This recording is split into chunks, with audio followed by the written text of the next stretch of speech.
Welcome to Mind Shifters Radio. This is St. Patrick's Day, so happy St. Patty's Day. If you have some Irish blood in you, we hope that all the festivities and all the celebrations raise you higher and higher in your life and move you in the direction of functioning as a true human being.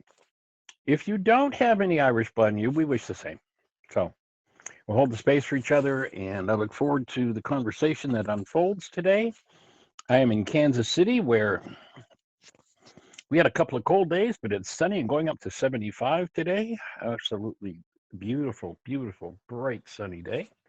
And hope you're experiencing the same, and certainly extending out love to a lot of people around the central part of the United States who were hit with some pretty terrific storms, pretty harrowing and destructive storms. So taking a moment to extend love and support and caring in their direction, and that everything that they need to recover, recoup, and heal is given, and that life moves forward for each and every person who's been touched by that. And I understand there's still a lot of suffering going on in North Carolina from the storms that hit there a couple of months ago.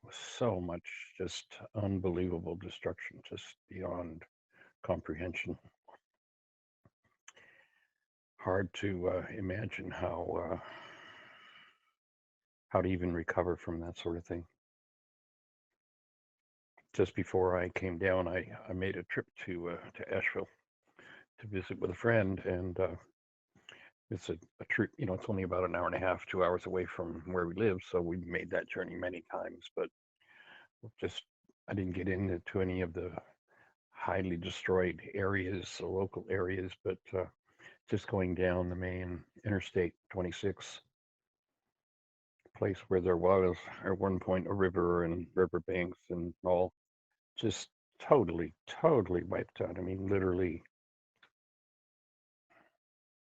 hundreds of trees just laying on what used to be the bank of the river that's now just a stony surface, and really quite a mess. So extending love to everyone in those kinds of situations. And St. Patrick's Day, a man who presented a symbol of functioning as the active presence of love. And we honor all of those who followed a path of really truly working toward functioning as we as human beings are designed to function in a culture that tends to brainwash us into some states that just never belong in the human experience. And the issue we've been talking about,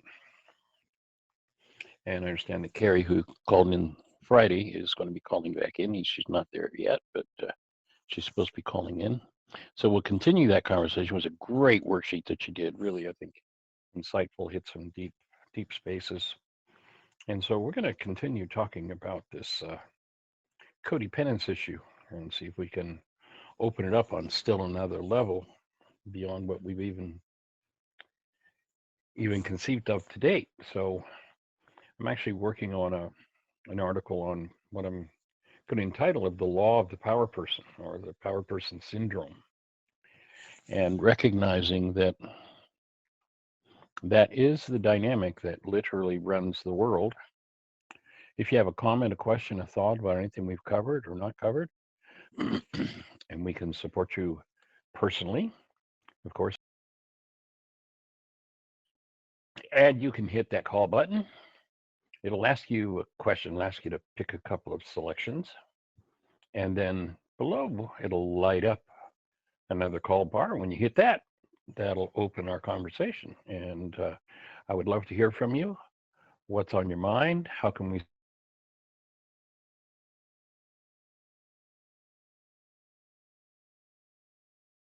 wondrous things about assisting your life in moving forward is I get to move my life forward. I get to refine, I get to engage, I get to Well, I've noticed over the years that through resonance, I always attract the people who know exactly how to show me what I need to deal with next. You'd almost think there was a conspiracy going on, like the world wants to heal you, show you exactly what you need to deal with, and give you the opportunity to move through whatever it is that never belonged in your mind. And we've made the point more than once that we want to move in the direction of dealing with life from the perspective of truth rather than from the perspective of perception. Remember, there's some interesting Harvard research that says that in a time frame where 10,000 brain cells are firing, the maximum amount of data that goes into conscious awareness, the picture that your mind shows you, is 9 bits of data.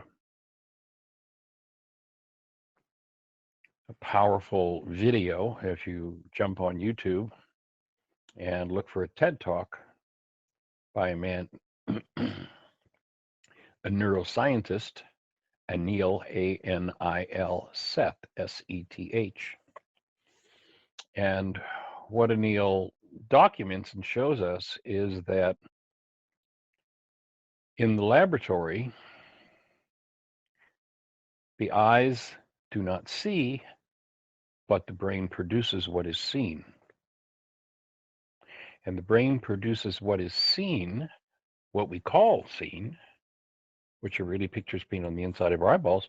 The brain produces those pictures not according to what happens in the world, but according to what is resonated within us that happens in the world. So 6 people stand around an accident and you listen to their stories and you wonder if any 2 were at the same accident. How does that happen?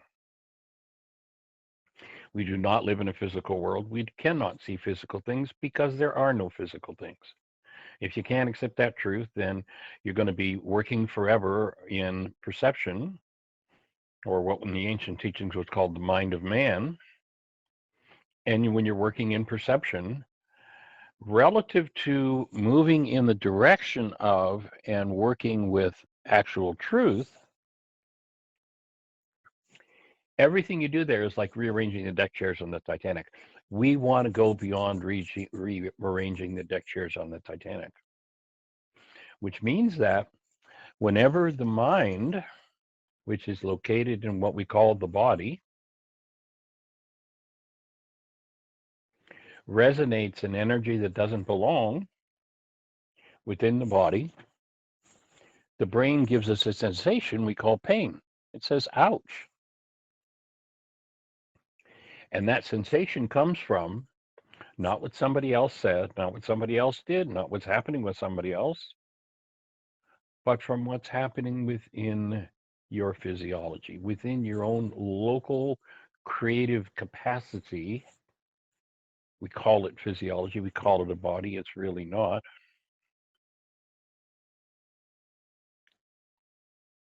So the truth is we live in an energy system, not a physical world. And ultimately we have to forgive or remove everything we've come to believe about a physical world in order to get to the truth of what's happening at any given moment.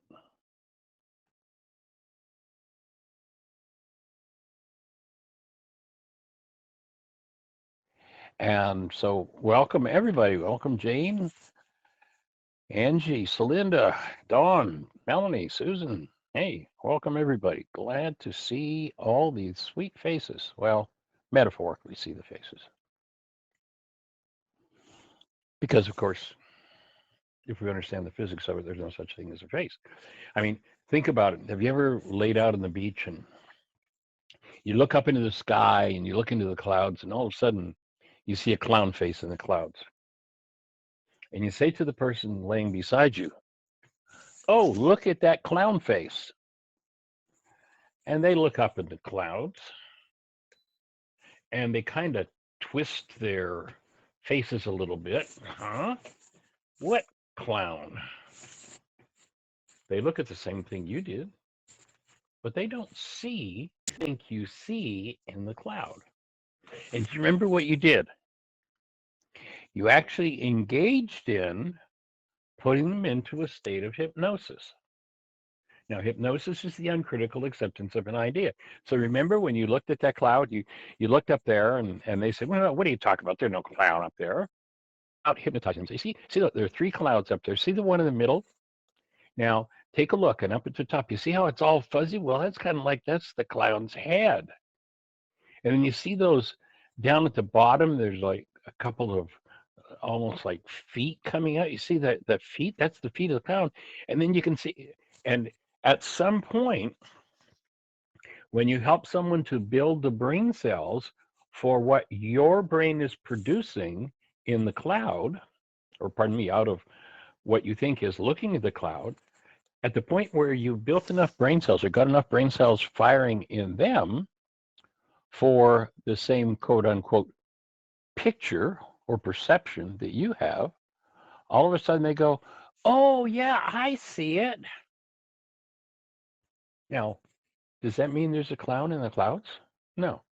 That means that you've given someone enough information to get the same brain cells firing in them or similar brain cells to the ones that are firing in you, and their brain produces the picture that you've suggested that they see.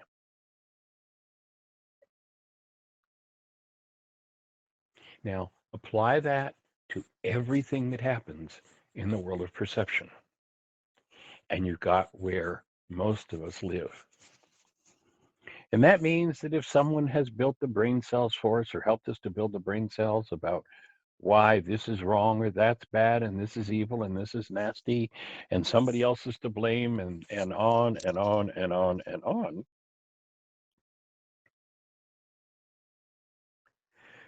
you recognize that if certain brain cells fire in you, producing certain images in your mind and sensations in your body, you come to the conclusion that something out there is the cause of the pain that's moving in your structure. And so literally, when there's information in us that we do not allow to come to cognitive or conscious awareness, we build a world of pictures that matches what we've been trained to see and give those pictures meanings that we've been trained to give them, meanings that don't exist anywhere else but in the brain of the person experiencing them. Once you recognize that, if you have a tool with which to collapse that 9-bit mind, that picture that is quite, well, it's metaphorical, but it's almost literal, almost literally painted on the inside of your eyeballs. You're not seeing when this person's laying on the beach beside you and they look at the cloud, they say, I don't see any clown there. A moment later, when you help them to quote unquote see the clown, the clown isn't in the clouds. They're not seeing a clown in the clouds, but their brain's producing a picture of a clown in the clouds. Well, it's the same with literally everything based in hostility, fear, sadness, grief, rage, hatred, vengeance, drama, and trauma. Everything. And when you get enough people collectively hypnotized, you create a mass cultural hypnosis, then people tend to suffer over the same things. People tend to talk about the same things. People tend to live in the same traumas as those who went before them. You might remember there was a scriptural quote about that that said, the sins of the fathers, and two things there. One, the word sin in Aramaic is simply an archery term, has nothing to do with anything other than if you fire at the target and you miss the bullseye, the scorekeeper would yell sin. That's all the word means. So the sins of the fathers, and I'd offer this is not a sexist program. You're not talking about males. They're talking about the ancestors, the source of your perception, the source of your thinking. When they said, your father is the father of liars, there is no truth in him. They're talking about perception, and they're not talking about the man. They're talking about the source of your thinking. When we're living out of perception, there is no truth in that. None. Zero. Zip. Zilch. No truth. But there are certainly generational patterns. And to me, the objective of this work ultimately is to free ourselves of the patterns that don't belong within us. And those patterns are those which are signaled in our system as pain. So the sins, the energies that are off the mark, that inhabited the minds of the source of your thinking will be passed, yea, unto 3 and 4 generations. So people tend to generate pictures of clowns in the clouds, the same clowns that their parents saw, and their parents' parents, and their parents' parents' parents' parents, and the television set, and the authority at school, and the authority at church. And, if you could imagine that we had 50 people on the beach, and I'm the only one who sees the clown, but I finally get 50 people seeing the clown. Wow, I've become quite an authority there.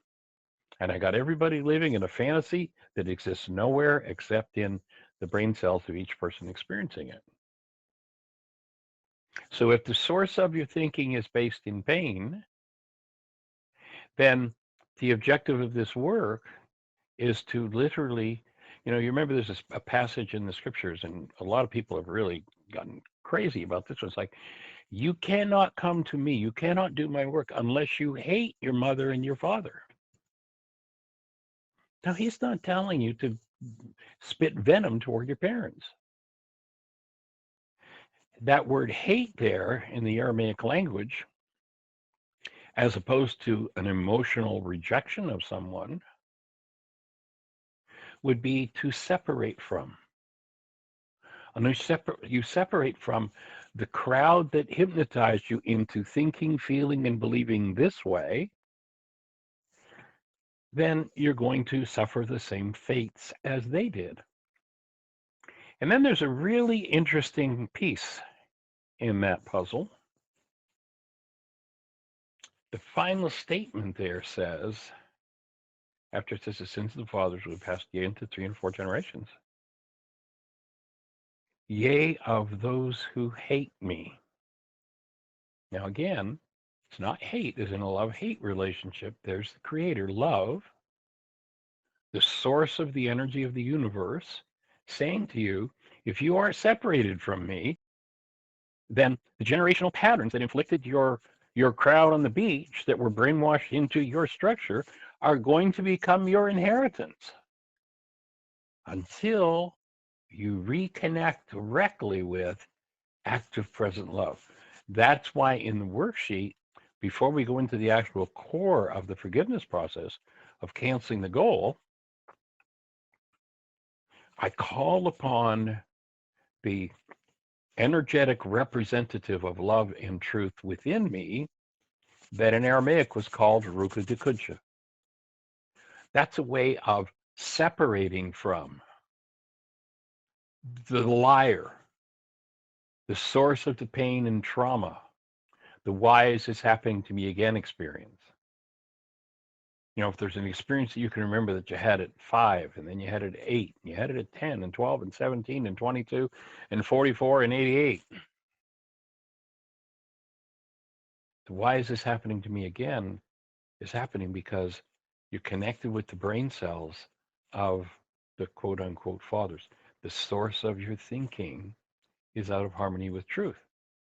And what that passage is inviting us to do is to reconnect directly with the truth, with the creator. And the place that you reconnect directly is within you. So one must give up everything they believe about being in a physical world and step into the truth.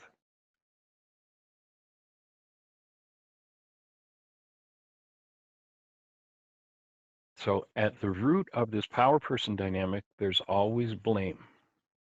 Now, blame might not be standing there jamming your finger into somebody else's face. It might just be as subtle as, oh man, if only they'd change. If only they'd change, I could feel better. If only they'd change, my life would improve. Anybody got somebody in your life, if they'd change, your life would get better? Then my invitation would be to get out of your denial and recognize there's only one person that needs to change for your life to get better. Well, but Michael, you don't know what influence they have on my life. Well, yeah, I understand. They have an influence, and you have brain cells for a clown, and that clown's a painful clown. So every time they talk about the clown, you go into pain. So yeah, they're influencing your life, but they're influencing what you hold within you already. The codependent believes that I'm experiencing this because of this that's happening outside of me, rather than I have brain cells for this form of pain, and I've attracted and set up a situation which resonates this particular clown in me, to carry forward with our metaphor that we started out with.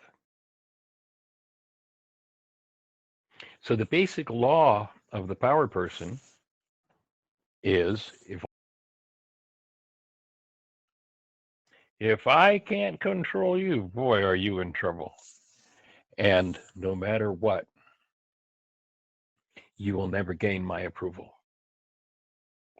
If only you would do what I want you to do, I would not have to feel, deal with, or look at what's going on inside of me. Why don't you just obey me? And then my pain will go away. Now, believing that is kind of like believing that if a strong wind came along and blew that cloud that I was quote unquote projecting this image of a clown, if the wind came along and blew it away, then the clown would disappear from within me. No, the same brain cells would be there. If the cloud reformed and went into the same shape, then what is stored in me would move in me again. So you watch people who take the geographic year. I'm out of here, and yet they go away and it disappears. But the next time they go back into relationship, it reappears. Why? Because it was never out there. The out there was simply the stimulus that resonated the brain cells. And it was codependence to believe that what was being experienced and felt was caused from without.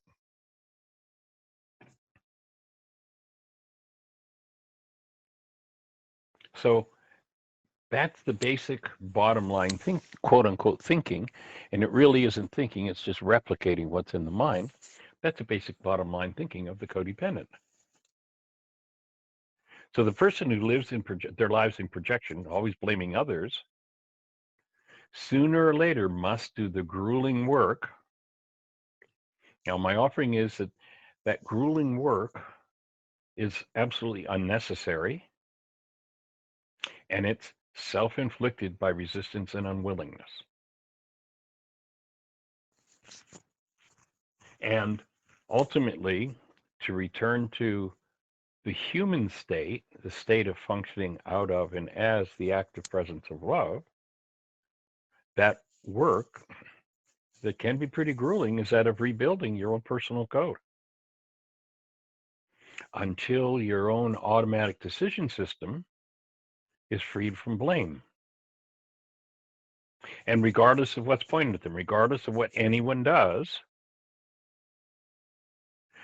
if you train your automatic decision system to guide you into collapsing projections, accepting responsibility for and removing every life-sucking thought that you or anyone in your bloodline has ever thought to create, remove those energetic patterns that project pain that produce that clown, and change or remove the content of the habit mind. So in place of this habit mind, it's interesting, there's a one line in the what has been called the Lord's Prayer that can be properly translated as release us or forgive us from our habit minds. It's just carbon-based memory. Remember 666, a carbon atom. These are energetic patterns stored within your mind. If I'm laying on the beach, our metaphor, and this person brainwashes me, hypnotizes me, and I see the clown, and we go home, and I come back to the beach the next day, and I lay on the beach, and lo and behold, there's the same cloud up there. That person isn't even there, but I'll see the clown. Now, is there a clown in the clouds? No. The clown is an image in my own brain based on the content. Every pain, every drama in your life is like that clown.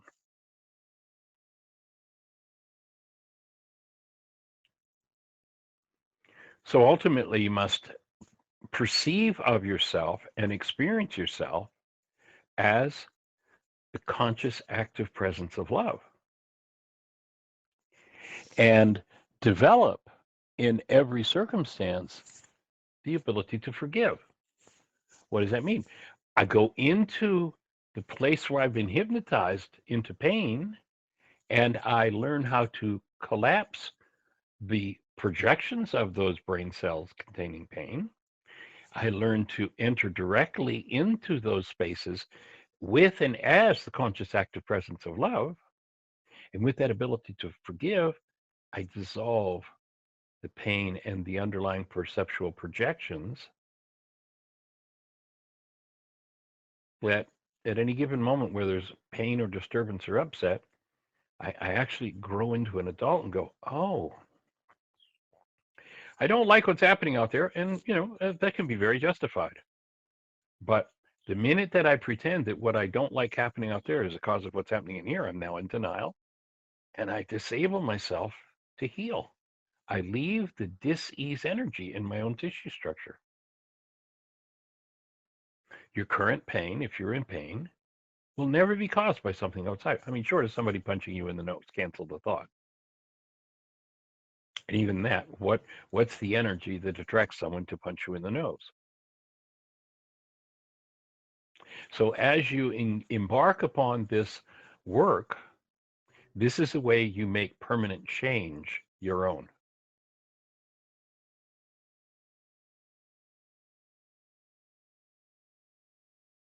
So deleting the generational, literal disintegrative energies, relieving yourself of sin at every moment, at every turn, at the slightest thought. I'm walking down the grocery store aisle, and I go around the corner, and there's a person that I have a negative judgment about. Now I can buy that judgment and go on pretending that it's about them, or I can stop and I can go, I need to do some forgiveness here. I need to remove this. Why do I have the capacity to even have, what business is it of mine to have that thought about them? And so when I begin to, at every moment, whenever even the slightest hostility or fear surfaces, then I apply forgiveness and remove that hostility or fear, which means I remove an aspect of the clown in me. Is that making sense for everybody? I'm hoping we're getting to a new refinement, some new brain cells. And if there's anybody who has a question or a thought, delighted you're here, Joe. James, Linda. She was with us, but we lost her.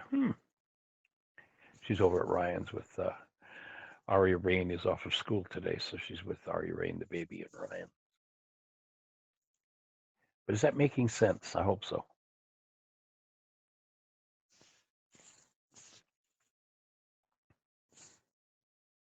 So when I when I accept responsibility for every energy and I supplant But the energetic patterns, literally the vibratory fields that generate hostility or fear or pain, with the breath and the presence of my own human life, with the presence of love, then I'm dissolving the generational influence.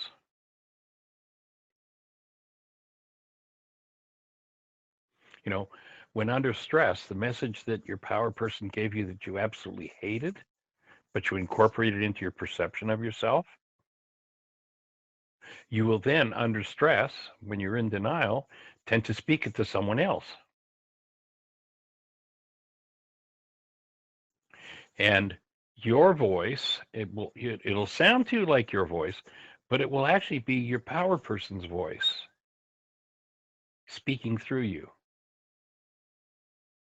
And if you can step apart from your own mind, the source of your thinking, that perceptual mind, which again, Yeshua called that the father of liars. He said there is no truth in him. He wasn't talking about a male. He wasn't talking about a literal father. He was saying if the source of your thinking is some form of hostility or fear, then your father, the source, is a liar. And there is no truth in him. Perception carries no truth. Yep, ever. It can carry accurate information about something going on in the world. If you've cleaned the database up, if you've cleaned out the hostility and fear, it can produce accurate information, but it still can't give you the direct experience of the actuality of the moment. That remains in your soul's capacity only.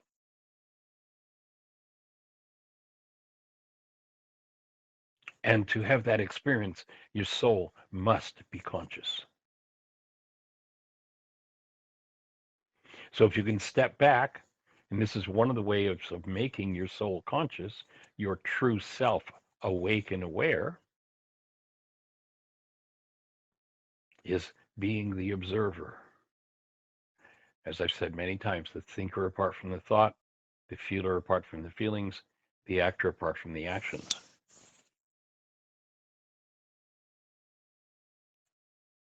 So when your own hostility or fear-based projected perception comes up,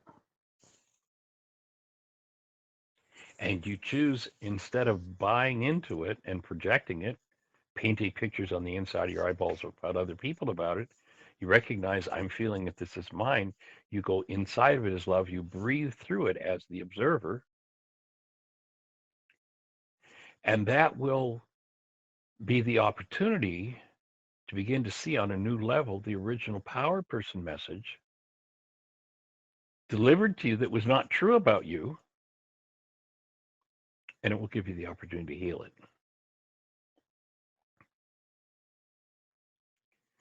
You can only see accurate information. You won't have the actual experience, but you can only see accurate information through perception when you've cleaned it up, when all hostility and fear based content, inferior content, the lies you've been programmed with have been resolved. And they're the energies that when they come up, we tend to hold our breath. When I go thinking about that, all of a sudden I realize I've stopped breathing.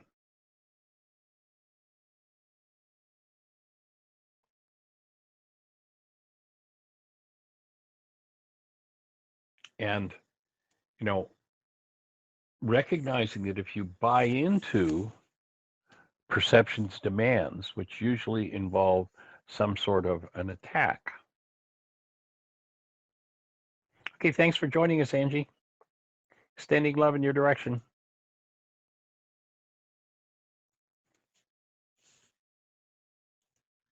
So when I understand that if I attack the object of my attention that I'm focused on, I'm still not going to achieve the goal of changing the power person's behavior. I'm not going to achieve the goal of ridding myself of the errant message delivered by the power person, or get even with or get back at your power person. One of the tragedies of the power person dynamic is that the hostility or fear that was painted, or pardon me, pointed at the child, there will come a point where the child's greatest effort is to try to return that toward the power person. And each time that one plays out the power person dynamic, they either reinforce the whole disease process, driving that disease energy further into tissue, or if support's available, they breathe. They bring the presence of love forward. They begin the healing of the projection and the attack that's involved. Now, support will not always feel like it's Dr. Feelgood.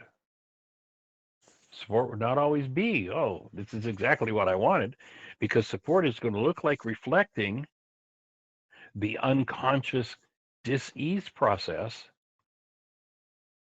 with the idea of bringing awareness to the one who's in the middle of the disease process. And though when one attacks, the person out there, the object of their attention, in reality, you remember that key line in the worksheet, I get the original, they get the carbon copy. Who am I really attacking whenever I do even engage in the slightest attack thought? Did I ever deserve to be attacked? No. Did anyone in my life ever deserve to be attacked? No. Now, that's if you're living in truth as a human being. Of course, if you're living in perception, there are a million reasons to attack those SOBs and why they thought it was justified to attack you. But the truth is, nobody ever deserved the slightest bit of punishment or hostility to be pointed at them.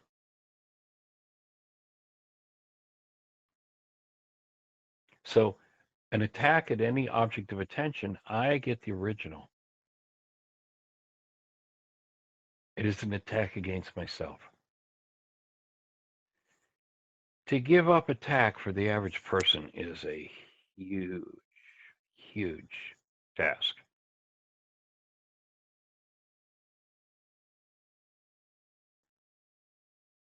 Because it's been going on for so long.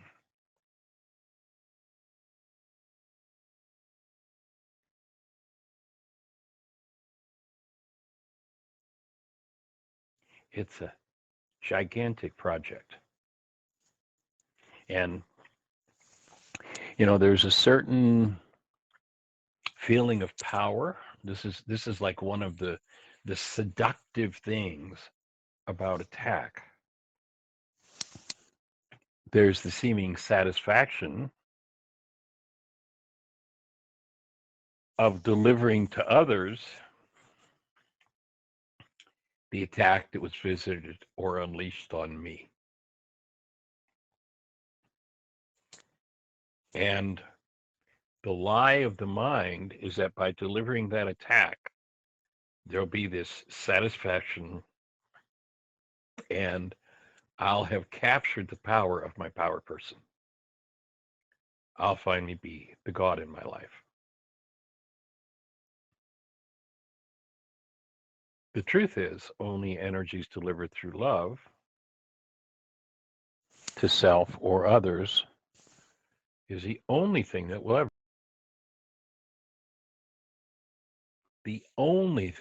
ever uplift our lives and restore us to the truth of who we are. Everything else, everything engaged, no matter how justified, no matter how much the mind shows us, no matter how terrible that person is, no matter what that person did, if I cannot truly, totally, and completely hold them in a space of love, then they're giving me the opportunity to look at what I need to deal with. Remember we said before, the purpose of life is to kick us right square in the limitation. The purpose of life is to show us what we need to heal. What have we given up if hostility or some sort of attack seems more attractive than taking a breath and allowing the presence of love to fulfill my physiology? Everything other than engagement through active present love leads to disintegration. So it's important to catch yourself.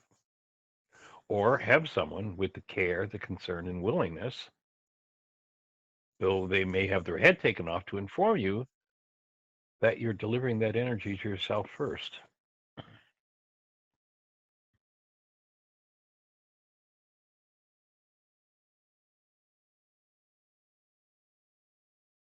And just let yourself breathe on that one. If it feels good, if it feels appropriate to deliver a slight, if there's inclination to deliver a slight to someone, to do anything other than respond out of active present love, then I'm attacking myself. And I will only ever suffer from my own attack thoughts.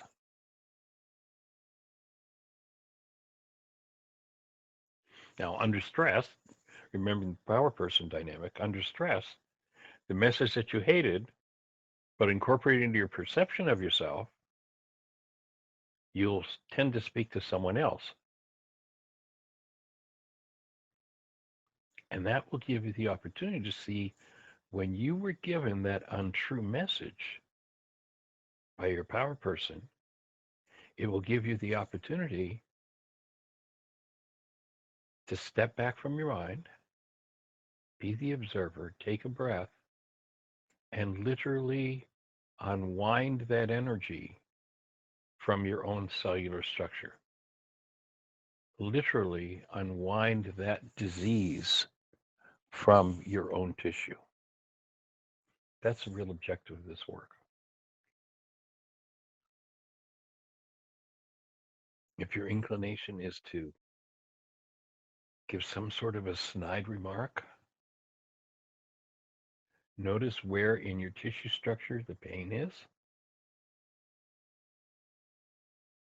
Allow yourself to notice where there's any tension in your structure.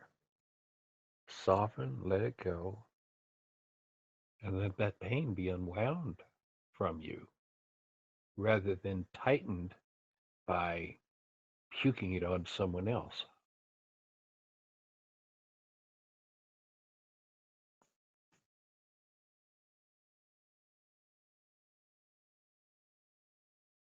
You'll only ever see the truth through perception when all of the hostility for based content that you hold within your tissue structure, which is your mind and your genes. Remember, the mind incorporates and includes everything in your genetic history. Until that's been resolved and your mind is once again fueled by conscious active present love, human life is gone. So this is the act of reclaiming your human life. And you don't offer or hold the space of love for someone else's sake here. You may, in certain situations, consciously choose to do that for someone else, but at this point where there's the inclination in you to offer some sort of a snide remark or some sort of a put down or some sort of, I'll show that I'm better than you, or whatever the dynamic is. This is something you do for yourself. You offer, you allow the live active presence of love to flow through your voice, through your structure. And as you give that, the energy, the unconscious energy that inclined you to do some form of attack or deliver some form of other energy, when you restore breath to that part of your tissue structure, it's the removal of what never belonged. It's something you do for yourself, not for the object of attention that your projections tell you is the problem.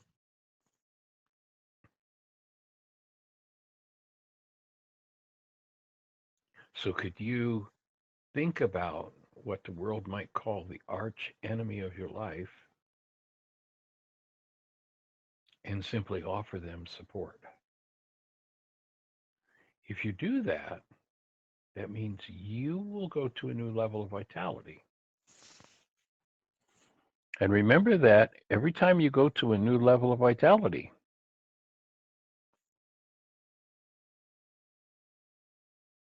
you get to see a new piece of your own puzzle. So when someone comes in to support you, your vitality goes up. That means what was not accessible to you yesterday is now accessible. And that's not always Dr. Feelgood. Or when you turn to offer someone support, you go to a new level of vitality. That may well mean that something you've been hiding from yourself now becomes consciously available to you from within you. So every new level of vitality means that I can now access, surface, look at, and forgive whatever I have. And quite likely my generations have hidden it from ourselves through denial for eons.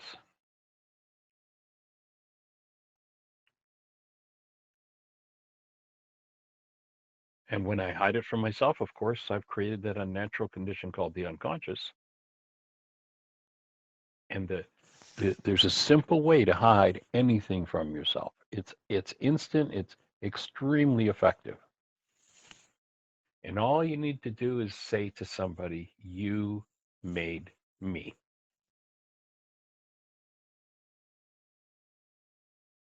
The simple act of using those words is just instruction set to your mind to say, "Don't show me this pain that this person is resonating in me. Don't show it to me directly. Let me put it into my brain's image of them so I can believe it's about them. I'll feel it. I'll be in an indirect relation in those situations. I'm in an indirect relationship with my pain. So I'm still feeling the pain, but I got this whole BS, this whole belief system that it's about what they're doing."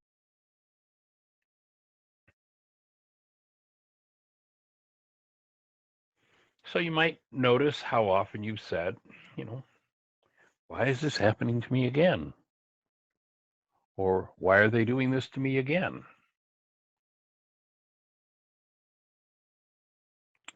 And Celinda, I'm seeing that I missed your message earlier.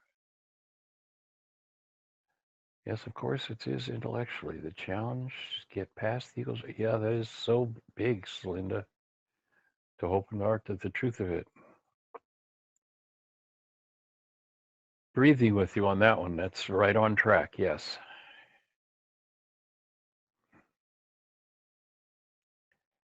And Melanie, first time caller. Glad you're here, Melanie.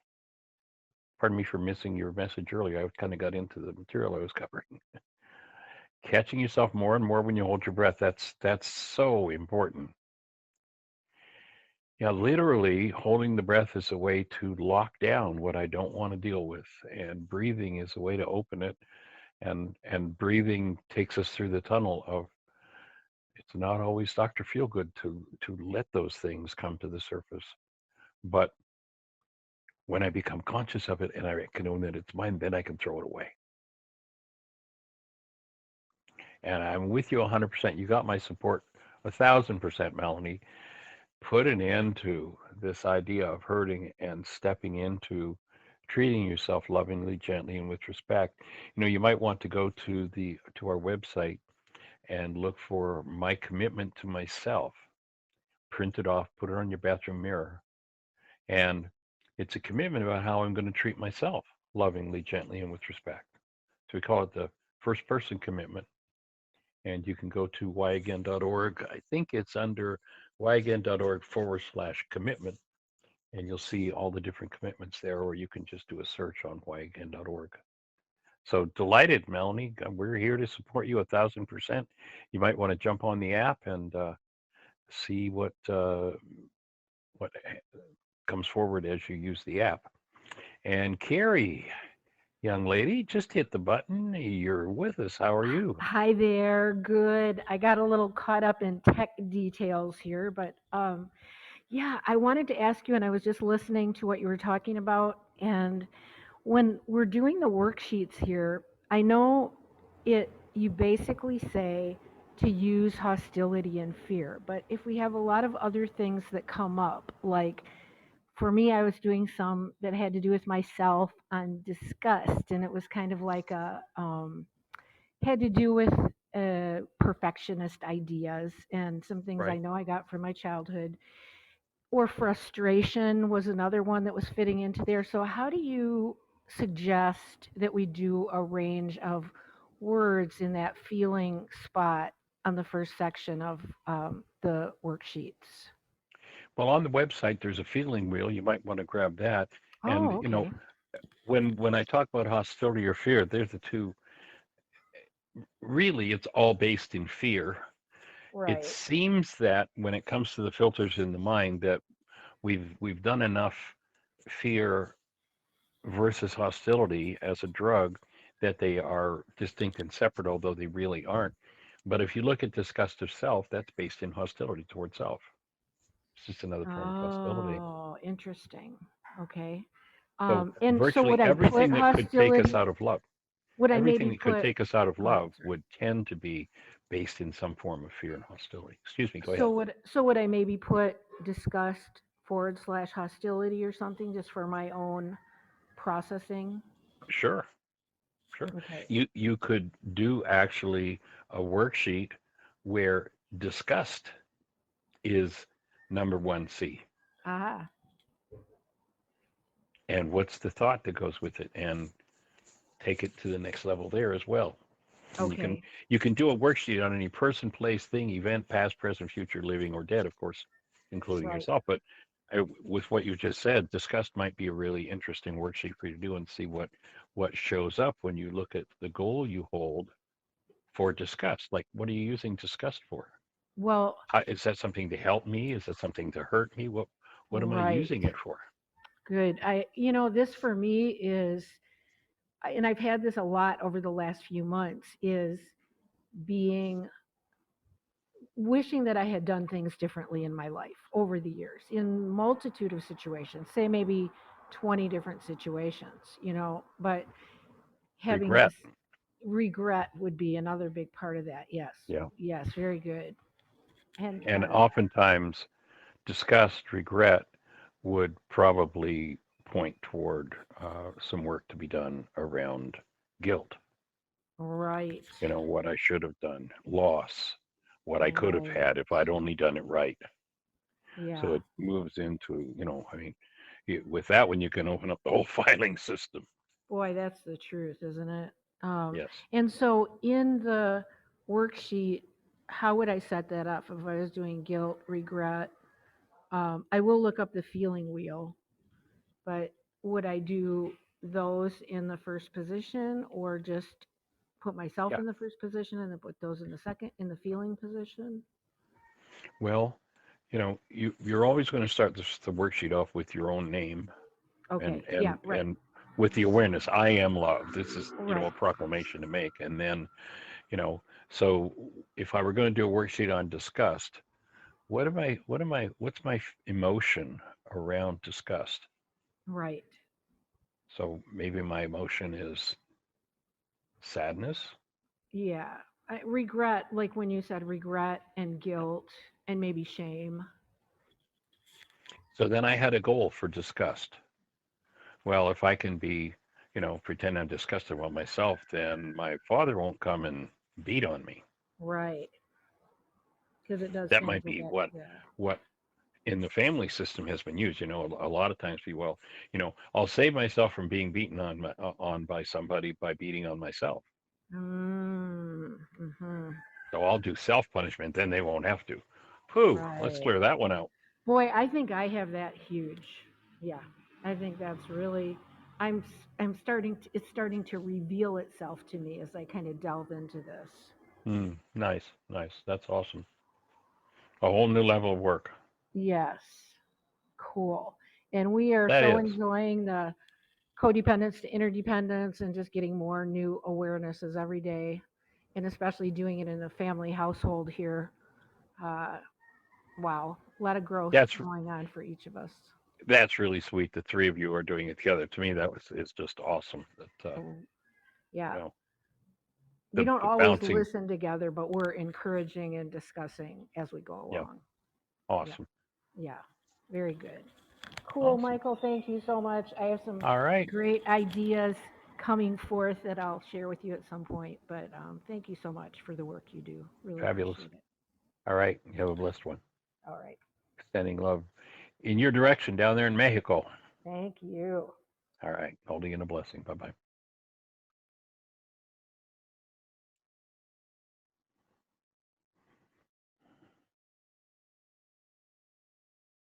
And I'm just checking the comments with you on that one, Jeannie. So, and Melanie is saying in the notes for Carrie, if you're not looking there, Carrie, she's got a book called The Power of Regret. That might be helpful. And Melanie, I'm not sure what you're referring to when you say you'll look for it, put it in the chat. What can we put in the chat for you? We're down to the last minute here.